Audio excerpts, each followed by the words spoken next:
할렐루야. 오늘은 그레이스 베이커리 7번째 시간으로 예배 하나님을 구하는 것이라는 제목으로 말씀을 나눌 때에 크신 은혜가 임하기를 간절히 축원합니다. 사사기와 오늘 본문의 룻기는 한 세트입니다. 모두 그 배경을 사사시대를 배경으로 하고 있는 성경이지요. 그러나 잘 살펴보면 아주 미묘한 차이점이 있습니다.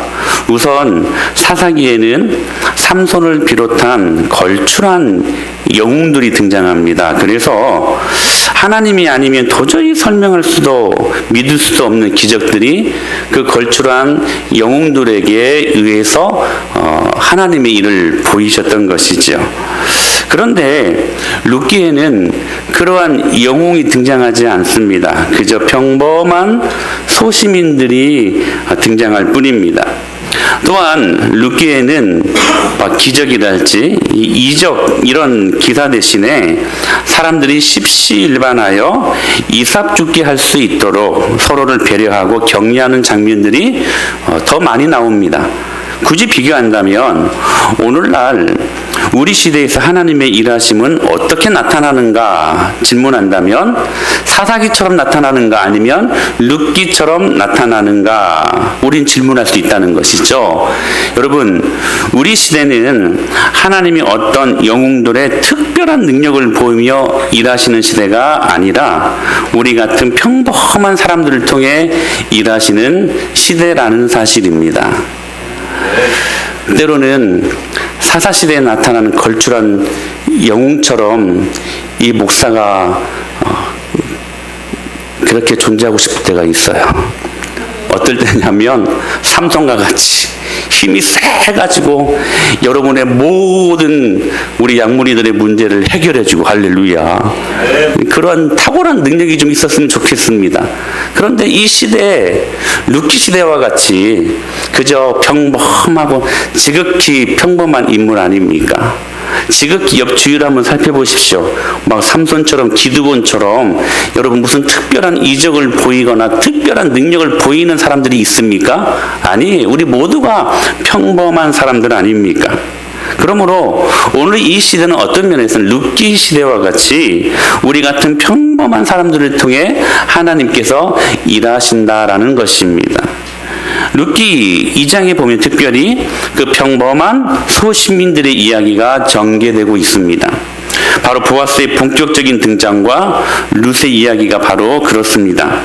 사회적인 신분도 있고 평판도 좋고 재산도 있고 외모도 건장하고 세력도 있어 오늘 성경은 유력한 자라는 별명까지 이 보아스에게 붙여줍니다. 그러니까 뭐 하나 부족할 것이 없었던 이 보아스라는 사람과 사회적으로는 모압에서 온 이방 여인이었고 또한 신분적으로는 과부였고 경제적으로는 남의 추수밭에서 이삭을 주어야 살 수 있는 그렇게 생존을 유지할 수 있던 빈털터리, 좋은 말로 빈털터리지 정말 거지와도 같은 룻 아니었습니까? 이 여인이 만나서 엮어가는 이야기를 이 룻기서에서 아주 훈훈하게 우리들에게 말씀하고 있다는 것입니다. 그야말로 하늘과 땅만큼 처지가 달랐습니다. 도무지 함께 할 수 없는 처지였습니다. 보아스에 비하면 룻은 정말로 비천한 입장이었습니다. 그래서 성경 기자는 계속해서 룻을 이야기할 때 이렇게 말합니다. 아마 룻은 이러한 따라다니는 말이 별로 안 좋았을 것 같아. 근데 성경은 의도적으로 이 룻을 소개할 때 이렇게 표현합니다. 모압 여인 룻이. 모압 여인이라고 룻을 소개합니다. 도무지 하나님의 총에 들어올 수 없는 그 모압 여인이 룻이었다라고 그렇게 소개하고 있었던 것이지요. 6절에서도 보면 이렇게 소개합니다. 베는 자를 거느린 사원이 대답하여 이르되 이는 나오미와 함께 모압 지방에서 돌아온 모압 소녀라고 거듭 반복하며 강조합니다. 모압 지방에서 온 모압 소녀다. 그러니까 이스라엘이 가장 가증히 여기는 모압, 그 모압 여인이었으며 과부였고 이삭을 줍는 여인, 도무지 유력한 자요 사회적으로 촉망받는 보아스와 비교하면 룻은 정말 가장 불쌍한 여인이었습니다. 오히려 보아스 옆에 가면 갈수록 자신의 그 비천한 처지가 더 부각되는 그 아픔을 겪을 수밖에 없는 신분적인 차이가 있었던 둘의 관계였다는 것입니다. 그런데 이 두 사람이 극적인 하나님의 섭리 가운데 만남을 갖게 됩니다. 바로 그 룻이 우연히 많은 밭이 있었는데 그 밭 중에도 보아스의 밭에 들어가서 이삭을 줍기 시작했고, 마침 그 밭의 주인인 보아스가 그 룻을 보게 되었던 것입니다. 지난주에 우리가 말씀을 살핀 대로 우연히와 마침의 조합이라는 하나님의 섭리가 구속사의 큰 흐름을 잇게 하는 놀라운 능력으로 작동되기 시작한 것입니다. 사랑하는 여러분, 우리가 사는 모든 세상이 우연히 일어나는 일인 것 같습니까? 우연히 사건을 맞이하고 우연히 사고를 맞이하고 우연히 내 옆에 계신 내 지체들을 우연히 만난 것 같습니까? 어찌어찌 보다 보니까 은혜마을교회가 있어서 어찌어찌 그냥 우리의 발로 우연히 우리 교회에 온 것 같습니까? 아니요. 여러분, 마침 그 순간에 하나님이 개입하시고, 할렐루야.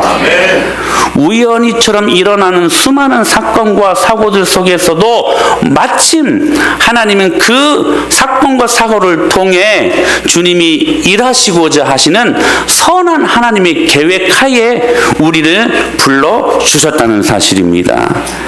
그러므로 여러분, 이 하나님의 섭리를 아는 사람들은 어떤 사고를 만나도, 어떤 질병을 만나도, 어떤 사람을 만나도 우리는 감사할 수 있게 됩니다. 할렐루야. 이게 하나님의 섭리를 믿는 우리들의 신앙입니다. 근데 이 신앙이 없으면 우리의 마음처럼 되지 않는 우리 인생사를 볼 때마다 매일 원망하게 돼요. 매일 낙심하게 되고. 사랑하는 여러분, 모든 사건과 사고는 하나님이 주신 것입니다.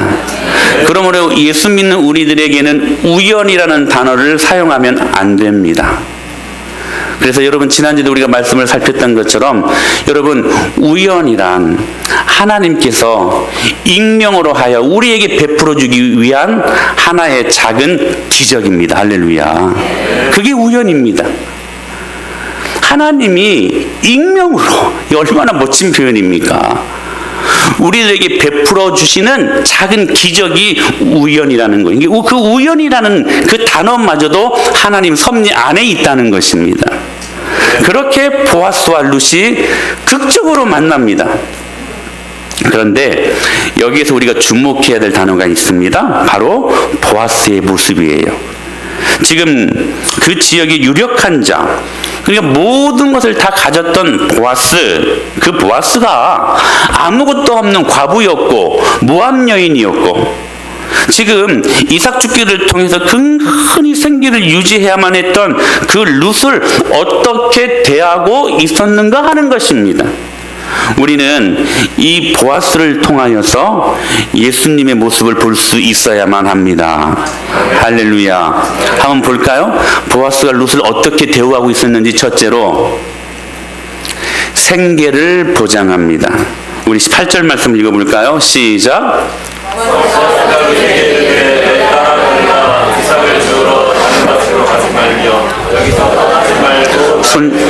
함께 있으라. 자, 보세요. 지금 이 보아스가 룻에게 말을 합니다. 내 딸아, 들어라. 이삭을 다른 밭으로 가서 줍지 말고 여기에 붙어서 떠나지 말고 여기에 있어라. 근데 이 떠나지 말고라는 단어가 저기 1장 46절에 룻이 나오미를 붓 쫓았더라 라는 말과 똑같은 말입니다.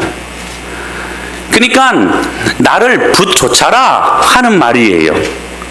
그러면서 자, 떠나지 말고 여기에서 이삭을 주어라 라고 말하면서, 자, 보세요. 자, 여기에 밭에 딱 붙어 있어 가지고 여기에만 있으라 라는 이 보아스의 친절. 지금 보아스가 룻에게 이삭을 얻는 수확, 생계를 보장하고 있었던 것입니다. 근데 여러분 중요한 것은 그날 하루 만에 여러분 생계만 보장한 것이 아니었습니다. 21절에 보니까 이렇게 말씀하세요. 시작. 모압 여인 룻이 이르되 내게 또 이르기를 내 추수를 다 마치기까지 너는 내 친구들에게 가까이 있어야 하리라. 하루만 생계를 보장한 게 아니었습니다. 추수를 마치기까지 여기에서 이 이삭을 주어라.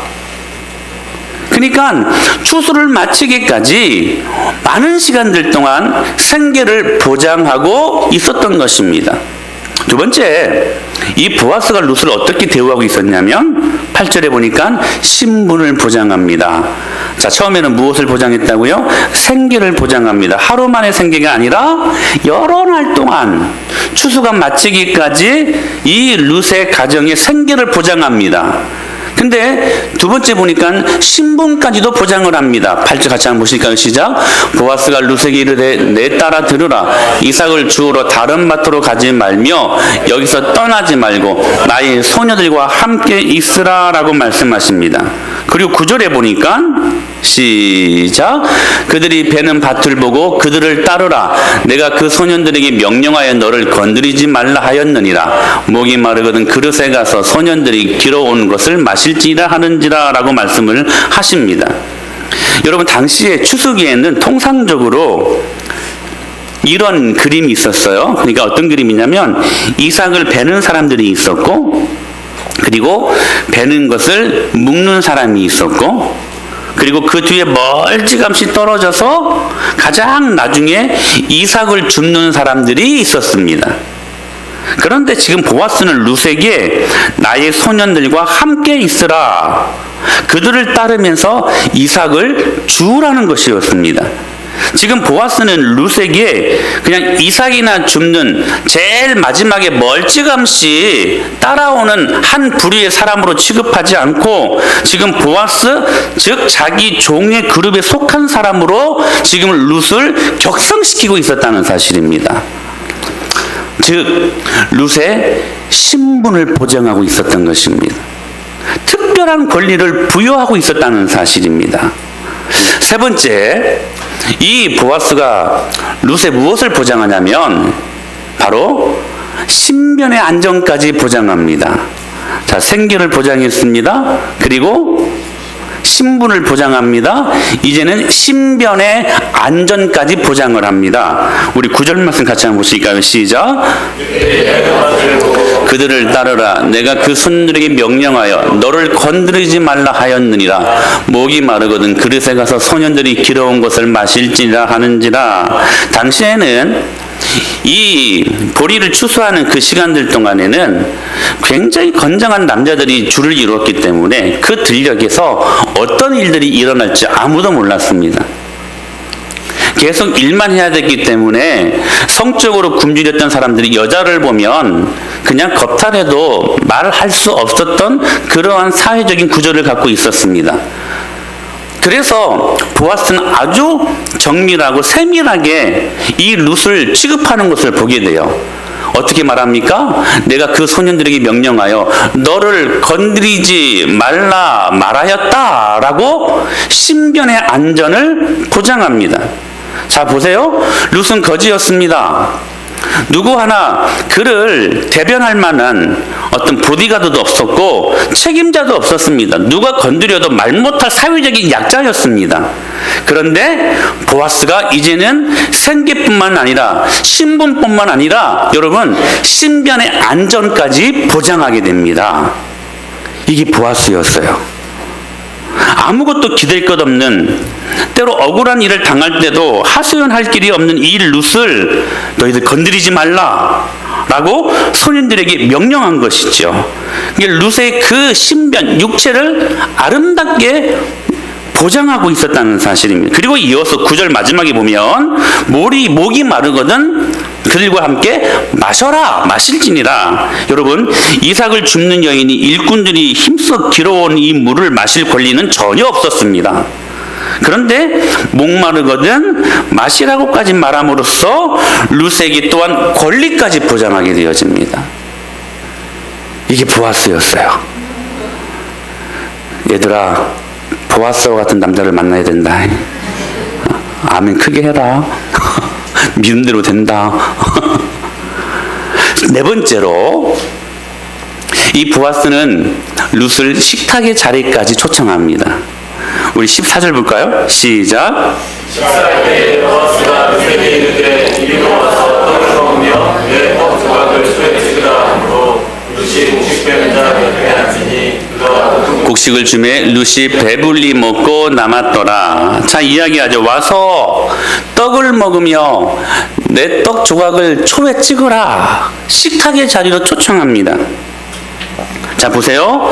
지금 룻에게 생계를 보장하고 신분을 보장하고 또 뭐요? 신변의 안전까지 보장했던 보아스가 이제는 더 나아가 식탁의 자리까지 이 룻을 초청하고 있었다는 사실입니다.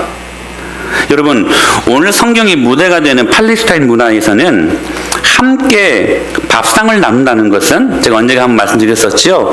한 공동체의 형제가 된다는 의미, 한 공동체의 가족이 된다는 의미를 품고 있는 그러한 일들입니다. 구약 성경에 보게 되면 무비보셋이라는 사람이 나오죠. 왕조가 바뀔 때 그 전 왕조의 가족들은 다 죽죠. 이 무서운 피바람이 일 때 무비보셋 5살 때 유모가 급히 도망가다가 그만 이 무비보셋을 떨어뜨리고 맙니다. 그래서 그 순간에 다리를 다쳤는지 다리를 못 쓰게 되는 장애인으로 전락되고만 불구가 되어집니다. 그러니까 다윗을 죽이려고 했던 사울 왕조가 망하고 그래서 사울 왕가의 모든 씨를 말려 자칫 쿠데타를 일으킬 불씨를 미연에 방지코자 모든 사람을 다 숙청하는 그 상황 속에서 지금 무비보셋은 몰래 그렇게 숨어 살고 있었다는 것이죠. 하루는 그런 무비보셋을 향하여서 갑자기 다윗이 사울 왕에 남아있는 사람들이 혹시 있느냐 하는 그러한 전달을 신하들에게 하게 됩니다. 이 소식을 어찌어찌 듣게 됩니다. 깜짝 놀라서 이제 나 죽었구나. 원래 지금까지 숨어 살았는데 이제 나 죽었구나. 이 말을 전해들은 이 무비보셋이 사시나무 떨듯이 긴장하며 떨게 됩니다. 그렇게 두려운 마음으로 다윗 왕 앞에 섰던 무비보셋. 그러나 여러분, 이 무비보셋은 다윗의 절친이었던 누구요? 요나단의 아들이었죠. 그 우정을 생각해서 이 무비보셋에게 다윗이 은혜를 베풉니다. 어떤 은혜였습니까? 이제부터 너는 나와 함께 내 왕의 밥상에서 같이 밥 먹는다. 할렐루야. 이 말을 들었던 무비보셋이 이렇게 고백합니다. 어찌하여 이러한 죽은, 좀 표현이 격하지만 이 성경 그대로 제가 말씀드립니다. 이 죽은 개 같은 나에게 이 은혜를 베푸시나이까. 그렇게 고백을 합니다. 그리고 그 화려한 왕의 밥상에서 밥을 먹는다는 의미를 무비보셋이 알고 있었어요. 바로 이 다윗 왕이 나를, 무비보셋 자신을 다윗 왕가의 한 가족으로 인정하는구나. 이 사실들 앞에 어찌하여 죽은 개 같은 나를 돌보시나이까. 그 은혜를 오히려 찬양하는 이 무비보셋을 보게 되어지는 것입니다. 오늘 이 룻이 보아스의 식탁의 자리에서 밥을 함께 먹는다는 의미는 이 보아스가 이 룻을 지금 한 가족으로 초청하고 있다는 의미를 룻이 알고 있었다는 거예요. 마지막 5번째로 보아스는 룻의 4명까지 치료합니다. 저는 이게 참 멋지더라고요. 너무나 정밀합니다. 보아스는 너무나 세밀한 사람이었어요. 너무 자상한 사람이었어요. 사랑하는 남편들이요, 보아스를 닮게 되기를 축원합니다. 아멘. 아멘. 자, 여러분 우리 같이 12절 말씀을 보실까요? 시작. 이스라엘 하나님 여호와께서 그의 알게 하되 보호를 받으러 우리에게 온전한 삶 주시기를 원하노라 하시니라. 자, 보십시오. 지금 보아스가 룻에 대한 배려가 계속되어집니다. 15절에 보면 룻이 이삭을 죽을 때 절대로 책망하지 말라고 명령합니다. 소년들에게. 16절에도 보면 룻을 위하여 곡식다발에서 조금씩 뽑아 버려서 룻이 많이 죽도록 배려합니다. 정말 세밀하고 여러분 정교하지 않습니까? 철저하게 보아스가 룻의 입장에서 지금 룻의 상황을 직시하고 있었다는 사실이에요. 그러면서 방금 읽었던 12절 말씀에 보니까 룻의 마음을 우리는 따뜻한 마음까지 경험하게 되어진다는 거예요.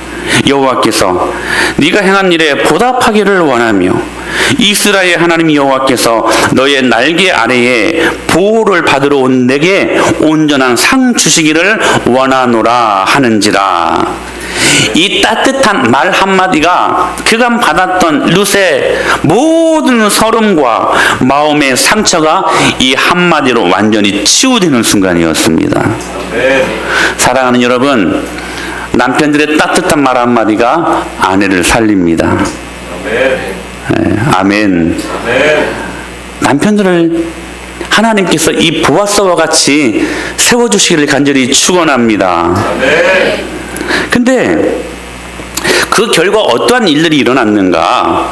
지금 보아스가 룻에게 행한 일의 결과가 무엇인가? 14절에 보니까 이렇게 말씀을 세밀하게 기록하고 있습니다. 시작. 식사할 때에 보아스가 룻에게 이르되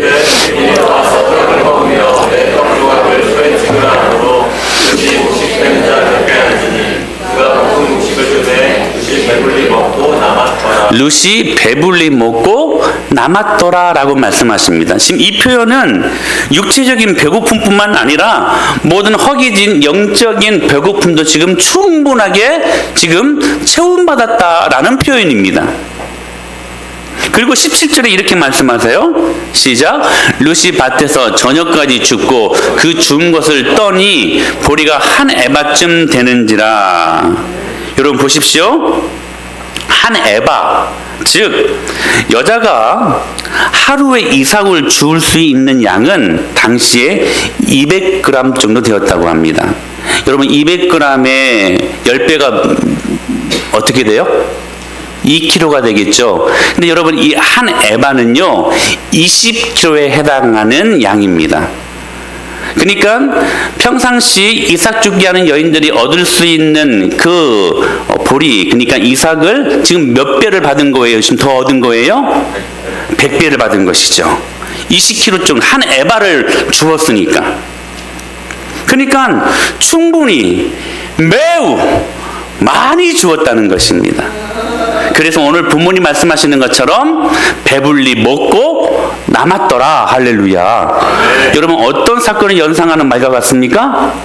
오병이어 사건을 연상하는 말이지요. 저가 배불리 먹고도 12바구니나 남았더라. 할렐루야. 사랑하는 여러분, 복음은 남게 합니다. 근근히 그냥 어떻게 그냥 하는 수 없이 그냥 어떻게 그것 정도만 하는 게 아니라 복음은 채우고 완전히 채워짐에도 불구하고 흘러 넘치는 오버플로잉이라고 하죠. 넘치는 축복이 복음 안에 있습니다. 여러분 우리가 믿는 아버지 하나님을 크신 하나님으로 경험하시기를 간절히 축원합니다. 그분은 넘치게 하시는 하나님이세요. 하루에 200g 정도밖에 얻을 수 없는 그 이삭을 20kg나 얻었다니까. 무려 100배의 소득을 얻게 되었던 이 룻. 지금 보아스가 룻에게 은혜를 베푼 것은 여러분 보십시오. 무슨 법적인 압박과 도덕적인 책임이 있어서 한 것이 아니었습니다. 보아스가 룻을 돌보지 않았다고 해서 누가 손가락질한 상황이 전혀 아닙니다. 보아스가 룻을 모른 채 해도 전혀 문제될 수 없었습니다. 여러분 기억하십시오. 하나님이 저와 여러분을 돌보지 않아도 하나님을 뭐라고 말할 수 있는 존재는 아무도 없습니다. 여러분 아십니까? 하나님이 저와 여러분들을 생각하지 않아도, 여러분들을 거들떠보지 않아도 그 하나님을 뭐라고 말할 수 있는 존재는 아무도 없다는 사실입니다. 그런 하나님이 저와 여러분들을 돌보셨습니다. 사랑하는 여러분, 이 보아스를 보면서 내내 우리 여러분의 마음속에 아마 그려지는 한 분이 계실 것입니다. 누구십니까? 예수 그리스도십니다. 예수님은 우리가 먹고 살 수 있는 생계를 보장하시는 분이십니다. 우리가 필요한 모든 것들을 미리 알고 계시며 미리 채워주시는 분이심을 믿으시길 바랍니다.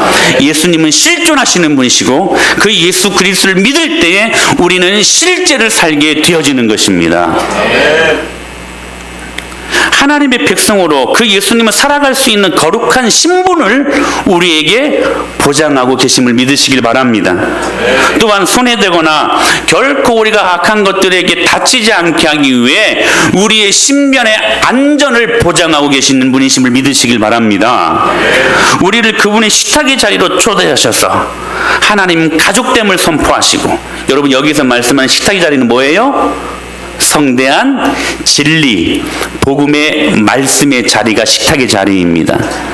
그러므로 여러분 이 한 예배 장소에서 하나님의 거룩하신 은혜의 말씀을 듣는다는 것은 그 진리의 생명의 양식을 통하여 우리가 이미 한 가족 되었음을 선포하는 행위입니다. 그게 예배입니다. 여러분 우리는 그 말씀으로 말미암아 은혜의 식탁의 자리에서 그 말씀의 성대한 진리를 통하여서 우리는 이 하나님의 영광으로 한 가족 되었음을 인식하게 되어지는 것입니다. 그러므로 여러분 이 예배가 그렇게 중요한 거예요. 우리의 공동체됨을 인식하는 귀한 시간들입니다. 그리고 그 하나님은 예수 그리스도로 말미암아 우리의 상처난 내면까지 치료하셨습니다. 아멘. 이사야 53장의 말씀을 기억하십시오. 그가 모든 찔림과 상함으로 말미암아 모든 죄악과 아픔과 모든 궁극적인 문제를 십자가로 완성하신 하나님. 그러면서 우리들에게 이 위대한 말씀을 남겨주셨지요. 너희가 나음을 받았도다. 할렐루야. 이미 십자가는 우리의 모든 궁극적인 문제를 완성하신 사건입니다. 그러므로 여러분 복음은, 여러분 세상은 시작이 반이라고 이야기하지만 복음 안에서의 시작은 이미 완성입니다. 세상은 시작이 반 정도로 이야기하지만 복음은 안 그래요. 시작하였으면 예수님의 이름으로 시작하였고 그분의 뜻과 비전으로 시작되어진 모든 일이라면 반드시 이루어지는 일이기에 시작감과 동시에 완성되는 것입니다. 이게 복음입니다. 그러므로 여러분 복음 아래 있으십시오. 복음은 위대한 능력입니다. 그 능력을 경험하고 사는 사람들과 그렇지 못하는 사람들의 삶은 여러분 다릅니다. 같을 수가 없지요. 다릅니다. 바로 그것이 예수님의 십자가 은혜입니다. 여러분 힘들 때 예수님의 십자가를 생각하십시오. 기뻐할 때도 예수님의 십자가를 생각하십시오. 모든 문제가 있을 때 여러분 예수님의 십자가를 생각하십시오. 십자가 밑에 모든 여러분의 짐을 내려놓고 그분 앞에 납작 엎드려질 때에 십자가로 부어주시는 크신 은혜를 우리 모두가 경험하게 될 것을 믿습니다. 오늘 이 보아스의 따뜻한 배려를 우리가 대하면서 예수님이 우리 인생들을 향하신 그 따뜻한 배려와 친절과 그 호의와 그 은혜를 우리는 경험할 수 있어야 된다는 것입니다. 언젠가부터 잊혀져 가고 있었던 십자가의 은혜 아닙니까? 언젠가부터 다른 것들은 막 내 머리에 다 들어있는데 내 머리 한 틈에, 아니 아예 내 머리에 들어있지 아니한 십자가의 은혜 아닙니까? 여러분 그 십자가가 여러분을 살립니다. 아멘. 십자가가 살려요. 지금 루시 이 귀한 은혜 앞에 보아스에게 다음과 같이 반응을 합니다. 이게 참 중요한 것 같아요. 10절 말씀 같이 한번 읽어볼까요? 시작.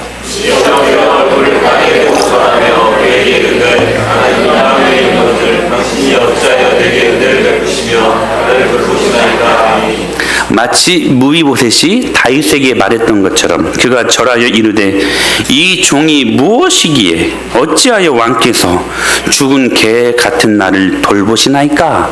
같은 말이거든요.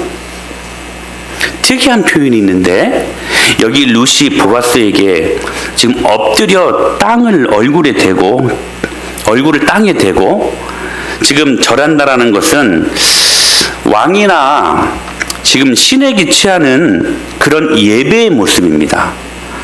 그러니까 룻이 지금 보아스를 단순히 밭주인 정도가 아니라 왕으로 여긴 거예요. 그러니까 왕으로 여겨서 신하의 모습으로 자신을 반응하며 그 왕에게 절하며 엎드려 예배의 모습까지로 지금 나아갔다는 사실입니다. 그러면서 이 룻이 보아스에게 계속 뭐라고 말하냐면 어찌하여 라는 단어에 여러분 집중하실 수 있게 되길 바랍니다. 어찌하여 내게 이 은혜를 베푸시며 어찌하여 나를 이렇게까지 돌보십니까? 웬 말입니까? 웬 은혜입니까? 그 표현이거든요. 사랑하는 여러분, 하나님께서 여러분들에게 무엇을 기대하실까요? 엄청난 헌금일까요? 아닌 것 같습니다. 하나님이 여러분들에게 무엇을 요구하고 계실까요? 피나는 업적일까요? 아닙니다. 세상을 놀라게 하는 지혜일까요? 저는 아니라고 생각합니다. 은혜 앞에 감사할 줄 알고 은혜 앞에 진심으로 예배하는 것을 주님이 오늘 원하신다는 것입니다. 예배하는 것이 웬 말입니까? 웬 은혜입니까? 이 하나님의 은혜를 보답하는 우리가 할 수 있는 최고의 반응이라는 거예요. 그러므로 우리가 제일 먼저 회복해야 될 것은 예배입니다. 여러분, 예배를 회복하시기를 바랍니다. 그게 은혜를 회복하는 지름길입니다. 그러면 예배는 무엇입니까? 13절에 이렇게 말씀하세요. 13절 시작. 룻이 이르되 내 주여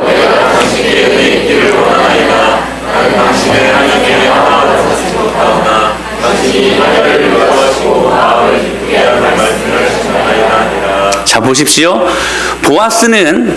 보아스의 입장에서 일방적으로 룻에게, 자, 다시 한번 반복할까요? 자, 맨 처음에 무엇을 보장하십니까? 생계, 그 다음에 신분, 신변의 안전, 식탁의 자리까지 초청, 내면까지 치료. 이건 순전히 룻이 기대했던 것이 아니었어요. 룻이 달라고 했던 것이 아니었습니다. 보아스의 입장에서 순전히 일방적인 룻에게 베푸는 은혜였습니다. 하나님의 은혜가 이와 같습니다. 하나님의 은혜는 일방적으로 우리들에게 부어지는 것입니다. 중요한 것은 룻의 태도예요. 예배하는 이 룻의 태도는 여러분 기억하십시오. 지금 생계 보장, 그리고 신분의 보장, 신분과 신변의 보장이 아니라, 그리고 여러 가지 많은 격가지 축복을 구하는 것이 아니라, 참 재미있는 사실은 룻은 지금 무엇을 구하고 있었냐면 보아스 자체를 구하고 있었다는 것입니다. 사랑하는 여러분, 예배는 이런 것입니다. 여러분, 무슨 목적으로 이 예배 자리에 나오셨습니까? 여러 가지 인생의 많은 어려움 때문에 문제를 해결받고자 여러분 이 자리에 나오셨습니까? 궁극적으로 꼭 해결받아야 될, 치료받아야 될 여러 가지 많은 문제들 때문에 이 자리에 나오셨습니까? 예, 잘 나오셨습니다. 그러나 여러분, 그것을 매기로 하여 하나님을 만나시기를 바랍니다. 그것을 도구로 삼아 여러분 기억하십시오. 하나님을 구하는 시간 될 수 있게 되기를 바랍니다. 예배는 그런 것입니다. 예배는 하나님만 구하는 것입니다. 룻은 보아스를 구하고 있었다는 사실이에요. 우리 다시 한번 보실까요? 13절 말씀에 다시 돌아가서 13절 시작. 룻이 이르되 내 주여 내가 당신께 은혜 입기를 원하나이다. 나는 당신의 하녀 중에 하나와도 같지 못하오니 당신이 이 하녀를 위로하시고 하셨나이다 하니라. 룻이 이르되 내 주여 내가 당신께 은혜 입기를 원하나이다. 이 멋진 위대한 룻의 고백이 저와 여러분의 고백이 될 수 있게 되기를 바랍니다. 아브라함은 이삭을 드리는 최고의 순종이라는 예배를 드리면서 우리가 현상적으로 볼 때에는 그가 무엇을 도로 받고 왔습니까? 이삭을 선물로 다시 받고 왔죠. 근데 여러분, 그렇지 않습니다. 이삭은 격가지 축복이었습니다. 아브라함이 모리아산에서 이삭을 바칠 때에 그는 이삭을 도로 받은 축복 정도가 아니라 여러분, 그 모리아산에서 예수 그리스도를 얻게 됩니다. 예수님을 만나고 돌아오게 됩니다. 여러분, 이게 축복입니다. 오늘 이 예배를 통하여 예수님 만나시기를 바랍니다. 문제는 다양하게 많습니다. 시시각각으로 매우 다양하게 우리 안에 접근해 옵니다. 여러분, 지난 한 주간의 삶도 어떤 문제 때문에 힘들어 하셨습니까? 어떠한 문제들 때문에 여러분 고민하며 눈물을 흘리셨습니까?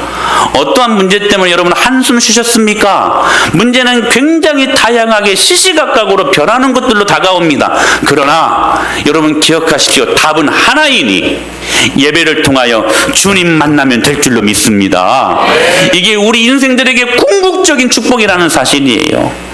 여러분, 예배를 통하여 주님을 만나시기를 바랍니다. 예배를 통하여 주님을 구하시는 자들 될 수 있게 되기를 간절히 바랍니다. 그게 예배예요.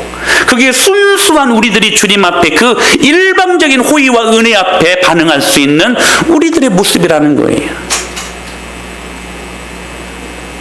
로마서 8장 30절에 아주 유명한 말씀이 있습니다. 시작.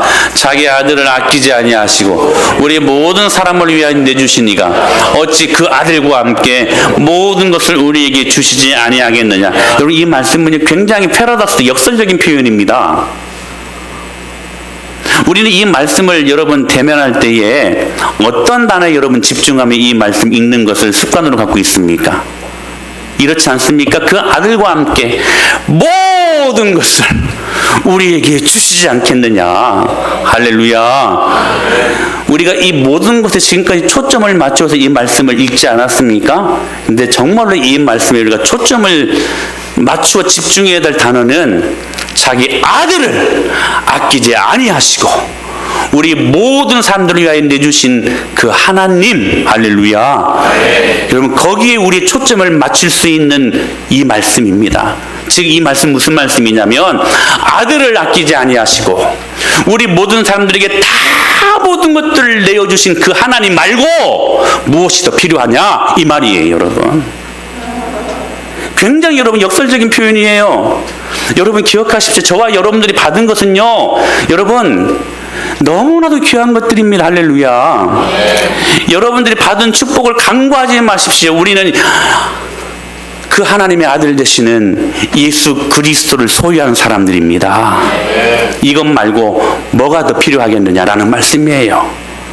너희들이 지금까지 그 모든 것, 입을 것, 먹을 것, 마실 것, 이거 받기를 원하며 나를 따라왔지만 그거 아니야. 얘들아, 아들을 내어준 내가 니들이 먼저 하나님의 나라와 하나님의 영광을 위하는 그 구하는 삶을 살게 되면 내가 어찌하여 이 모든 것을 더불어 주지 않겠느냐 하시는 말씀이에요. 즉, 이 말씀은 하나님 나라와 하나님의 의가 우리의 모든 삶의 최우선시 되는 삶이어야만 한다는 것을 말씀하고 있는 것입니다. 아멘. 사랑하는 여러분, 여러분의 삶의 가치 안에 하나님의 나라와 하나님의 의가 있습니까? 아멘.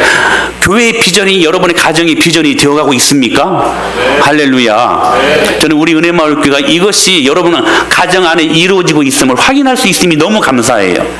너무 감사해요. 대체할 수 없는 예수님 믿는 우리들에게 나타난 삶의 원리는 이것입니다. 먼저 하나님의 나라와 먼저 하나님의 의를 구하면 이 모든 것을 너희에게, 이 모든 것이 무엇입니까? 입을 것, 먹을 것, 마실 것. 지금까지 우리가 궁극적으로 벌벌 떨면서 사망의 갑질하는 그 권세 앞에 꼼짝할 수 없었던 그 모든 것. 그러나 여러분, 하나님 나라의 관점에서 보면 너무나 여러분 덤 아닙니까? 부수적인 것 아닙니까? 근데 이런 것들 때문에 우리가 목숨 걸어 살았다는 것이죠. 그거 아니라는 거예요. 하나님의 나라와 그분의 영광을 바라보는 삶, 이것이 주님이 우리에게 요구하시는 삶이요. 이 삶을 살아갈 때에 주님이 이 나머지 모든 것들은 우리에게 그냥 아낌없이 덤으로 주신다는 말씀입니다. 아멘. 사랑하는 여러분, 우리가 이 말씀을 갖고 아울리시 가는 것 아닙니까? 아멘. 여러분, 이렇게 가는 게 솔찬히 비용도 많이 여러분 들어요. 티켓팅 값이 만만치 않습니다. 그것만 합니까? 우리 도네이션도 해가지고 이번에 1,500만 원이 넘는 헌금이 거쳤잖아요. 거쳤다? 좀 표현이 그런데요. 모아졌잖아요, 여러분. 여러분 한번 둘러보십시오. 여러분 이 작은 이 공동체 안에 여러분 그러한 헌금이 나오기가 참 어렵습니다. 근데 이유는 뭐냐면 우리 은혜마을교회 안에 이 하나님의 비전이 심어지고 있다는 사실입니다. 하나님의 비전이 우리 비전이 되어가는 거예요. 이전에는 먹을 것 마실 것 내 가정만을 위해 살았는데 이제는 하나님의 나라와 그 가치가 내 눈 안에 들어오기 시작한다는 사실입니다. 사랑하는 여러분, 이 삶을 사시기를 바랍니다. 그게 예배입니다. 하나님을 구하십시오. 하룬가는 성 어거스틴에게 어느 날 밤 꿈속에서 하나님이 짠 나타나셔서 이렇게 물으셨다고 합니다. 나의 아들아, 너는 나에게 무엇을 원하느냐 물었대요. 솔로몬에게 했던 것처럼.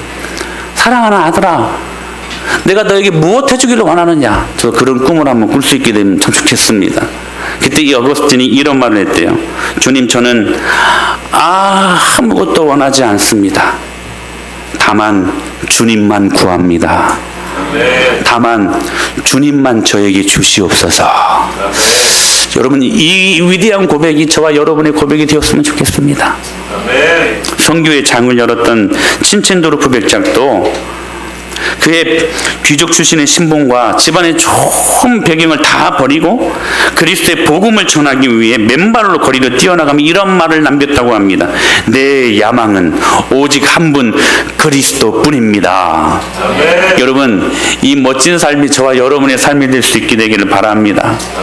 정말 가치 있는 삶이 아니겠습니까? 하나님은 오늘 이러한 자들을 찾으시고 이런 예배자들을 통해 하나님의 햇새들을 투영시키시기를 원하시고 마치 달이 햇빛을 받아서 그 모든 광채를 반사시키며 비추는 것처럼 하나님의 은혜를 알고 하나님께 전심으로 예배하는 자들을 통해 이 하나님의 햇새들, 이 하나님의 은혜, 이 하나님의 영광을 반드시 투영시키게 하실 것을 우리는 믿습니다. 저는 이번 아울리치 사역이 그러한 사역 될 수 있게 되길 바랍니다. 여러분 같이 기도해 주십시오. 할렐루야.